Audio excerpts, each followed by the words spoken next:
Liga Eropa akan memasuki laga leg kedua babak perempat final yang semua laganya akan digelar pada Jumat 21 April 2023 di waktu yang bersamaan, yaitu pukul 2 dini hari waktu Indonesia bagian Barat.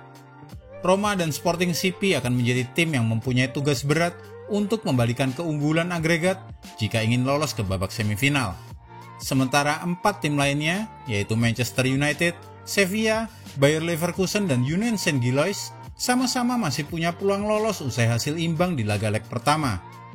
Nah, yang perlu diperhatikan selain taktik tim di laga leg kedua nanti adalah jumlah cedera pemain yang bisa membuyarkan rencana masing-masing pelatih.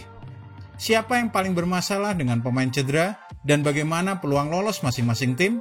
Mari kita simak selengkapnya. AS Roma versus Feyenoord.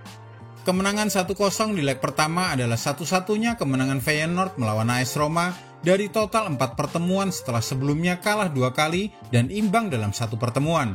AS Roma membawa modal bagus jelang pertandingan ini karena mereka telah memenangkan 5 dari 6 pertandingan kandang terbaru mereka di semua kompetisi, mencetak setidaknya 2 gol di 6 pertandingan tersebut.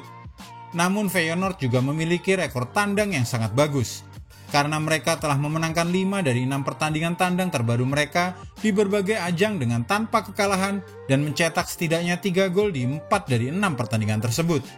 AS Roma merupakan tim dengan kebobolan gol kandang paling sedikit di Serie A di musim ini dan akan menjadi pertandingan yang sulit bagi Feyenoord dan bukan tidak mungkin bahwa pertandingan akan dilanjutkan hingga babak tambahan waktu. Dari kubu AS Roma, Rick Karsdorp tetap absen setelah menjalani operasi lutut pada bulan Maret lalu. Sementara Paulo Dybala masih diragukan karena memiliki masalah aduktor di paha kanannya. Absennya Paulo Dybala kemungkinan akan digantikan oleh Stefan El Shaarawy yang akan berduet dengan Lorenzo Pellegrini untuk mendukung striker tunggal Tammy Abraham. Georginio Wijnaldum mungkin akan memulai kembali dari bangku cadangan dengan Nemanja Matic dan Bryan Cristante akan terus dipilih untuk mengawal lini tengah bersama Leonardo Spinazzola dan Nikola Zalewski di kedua sisi sayap. Sementara update dari kubu Feyenoord, Quinten Timber diragukan karena cedera untuk pertandingan melawan AS Roma ini. Sementara Patrick Wilmark dan Miguel Benita sama-sama absen selama sisa musim karena cedera.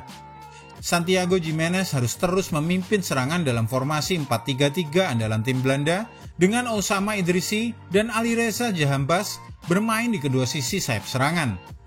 Pencetak gol leg pertama Mats Wiever harus terus bermain di lini tengah dalam 3 gelandang bersama Sebastian Szymanski dan Orkun Köckü. Sementara Gernot Trauner dan David Hansko bermitra di jantung pertahanan. Union Saint-Gilloise versus Bayer Leverkusen. Union Saint-Gilloise dan Bayer Leverkusen akan mengakhiri pertarungan mereka untuk tiket ke babak semifinal Liga Eropa saat keduanya kembali bertemu untuk duel leg kedua babak perempat final di Lotto Park pada Jumat nanti. Dari skuad Union, kiper Lucas Pirar akan absen karena cedera punggung. Sementara Sibe van der Heyden tidak bisa dimainkan karena skorsing akumulasi kartu. Anthony Morris harus terus bermain di bawah mistar bagi Union Saint-Gilloise yang akan dilindungi 3 bek tengah sejajar yaitu Koki Machida, Christian Burgess, dan Ismail Kandos. Loic Lapoussin dan Bart Nykop akan bermain di kedua sisi sayap. Sementara Teddy Thomas, Senne Leinen, Lazare Amani mengisi 3 gelandang untuk menyokong duet penyerang Victor Boniface dan Jorbe Vertessen. Sementara update dari skuad Bayer Leverkusen kemungkinan juga akan tanpa 2 pemain andalannya. Andre Lunev dan Patrick Schick sama-sama absen karena cedera. Manajer Xabi Alonso kemungkinan akan turun dengan formasi 3-4-1-2, menempatkan Florian Wirtz dan Moussa Diaby sebagai penyerang tengah, dan juga disokong oleh Amin Adli. Kuartet gelandang akan ditempati oleh Jeremy Frimpong, Ezequiel Palacios, Robert Andrich, dan Michel Bakker. Sedangkan trio lini belakang akan diisi oleh Edmond Tapsoba, Jonathan Tah, dan Piero Hincapié. Union Saint-Gilloise akan sangat percaya diri memasuki pertandingan ini karena mereka memiliki rekor kandang yang luar biasa, memenangkan 5 laga kandang terbaru mereka di semua kompetisi, termasuk kemenangan 3-0 atas Union Berlin di babak 16 besar.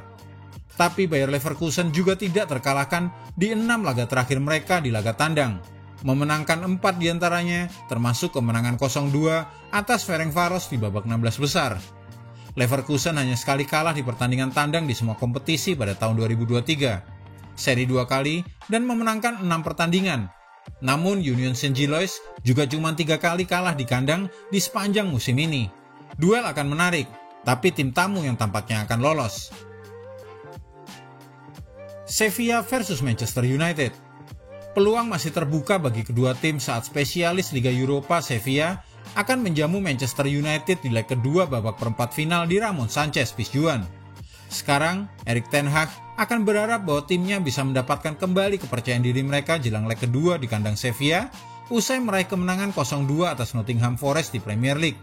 Setelah sebelumnya di leg pertama, mereka melakukan blunder konyol dengan 2 gol bunuh diri di Old Trafford pekan lalu. Menghadapi leg kedua ini, Sevilla seharusnya tidak memiliki kekhawatiran cedera memasuki pertandingan ini. Jadi manajer Jose Luis Mendilibar akan memiliki kekuatan penuh untuk diseleksi. Kemungkinan tuan rumah akan terus bermain dengan formasi 4-2-3-1 dengan Eric Lamela akan didorong sebagai penyerang tengah, sementara Ivan Rakitic maju di peran nomor 10. Oliver Torres dan Lucas Campos akan diperankan di kedua sayap serangan. Sementara Nemanja Gudelj dan Fernando akan berusaha memenangi duel lini tengah melawan barisan gelandang Manchester United. Dari kubu setan merah, Donny van de Beek dan Lisandro Martinez sama-sama absen hingga akhir musim karena cedera. Sementara masalah cedera Manchester United semakin buruk karena mereka juga kehilangan Rafael Varane, Tom Heaton, Phil Jones, dan Alejandro Garnacho yang juga cedera. Belum lagi Scott McTominay, Marcel Sabitzer, Tyrell Malacia, Marcus Rashford, dan Luke Shaw semua masih diragukan. Sementara playmaker andalan mereka yaitu Bruno Fernandes harus absen karena skorsing. Duet Brasil yaitu Fred dan Casemiro akan mengawali lini tengah Manchester United sementara Christian Eriksen akan didorong maju ke peran nomor 10. Anthony Martial akan terus bermain di peran nomor 9. Dalam 4 pertemuan kompetitif di antara kedua tim, Manchester United tidak pernah mengalahkan Sevilla. Kalah 2 kali dan imbang dalam 2 kesempatan. Manchester United akan masuk ke laga ini dengan kekuatan yang banyak tereduksi dengan absennya Bruno Fernandes dan Marcus Rashford. Selain 2 pilar utama mereka di sentral pertahanan. Sevilla menjalani musim yang mengecewakan di kompetisi domestik sejauh ini, tapi mereka dikenal sebagai spesialis Liga Eropa dan juga memiliki rekor pertemuan yang sangat baik melawan Manchester United. Di atas kertas, Manchester United masih tetap diunggulkan untuk bisa menang dan lolos ke babak berikutnya. Tapi pasokan Jose Luis Mendilibar jelas tidak bisa diremehkan saat mereka mungkin akan sekali lagi mengincar Harry Maguire sebagai titik lemah tim tamu. Sporting CP versus Juventus. Juventus akan berusaha mempertahankan keunggulan mereka untuk lolos ke tahap berikutnya saat menjalani laga tandang melawan Sporting CP di laga leg kedua babak perempat final Liga Eropa pada Jumat nanti. Juventus unggul di leg pertama melalui gol tunggal Federico Gatti di menit ke-73 yang memanfaatkan kemelut di depan gawang dan akhirnya terbukti menjadi gol pembeda dalam pertandingan tersebut. Menjelang laga leg kedua kali ini, dari kubu Sporting, Daniel Braganza masih akan absen membela Sporting dengan cedera ligamen. Sementara Paulinho dan Giovanni Cabral terus absen karena cedera. Jeremias Saint-Juste diragukan usai keluar selama pertandingan leg pertama karena cedera. Namun Marcus Edwards yang melewatkan hasil imbang kontra Arauca di Liga Portugal akan bisa kembali dimainkan. Dia kemungkinan akan bermain bersama Trincao di kedua gelandang serang untuk mendukung striker tunggal Youssef Chermiti. Sementara Pote dan Manuel Uganda akan mengawal lini tengah Sporting CP. Dari kubu Juventus, Caio Jorge masih absen karena cedera, sementara Mattia De Sciglio masih diragukan. Tapi ada kemungkinan dia belum bisa dimainkan di laga ini. Moise Kean juga masih mengalami masalah otot dan juga diragukan. Manajer Massimiliano Allegri menarik keluar Nicolo Fagioli karena kesalahannya saat kalah melawan Sassuolo. Jadi akan menarik untuk dilihat apakah dia bisa kembali ke starting 11 di sini dan bermain bersama Adrien Rabiot dan Manuel Locatelli. Duet striker harus diisi oleh Dusan Vlahovic dan Angel Di Maria. Sementara Juan Cuadrado dan Filip Kostic akan menempati kedua sisi sayap. Sementara Federico Gatti akan terus mendampingi Bremer dan Danilo di lini pertahanan. Juventus tidak pernah kalah dalam 3 pertemuan kompetitif mereka melawan Sporting, menang 2 kali dan imbang sekali. Selain pertemuan di leg pertama tengah pekan lalu, keduanya pernah bertemu di Liga Champions tahun 2017. Sporting umumnya memiliki rekor kandang yang bagus, termasuk memenangkan 3 dari 5 pertandingan kandang terbaru mereka di semua kompetisi dengan tanpa kekalahan. Juventus sementara itu menang 3 kali dan kalah 3 kali dari 6 laga tandang terbaru mereka di berbagai ajang. Dengan 2 dari 3 kekalahan itu terjadi pada 2 laga tandang terbaru mereka melawan Lazio dan Sassuolo. Dan tampaknya hasil imbang akan mengantarkan wakil Serie A tersebut untuk lolos ke tahap selanjutnya. Jika Anda menyukai video ini, jangan lupa klik like, subscribe, dan tendang loncengnya agar tak ketinggalan update terbaru dari kami.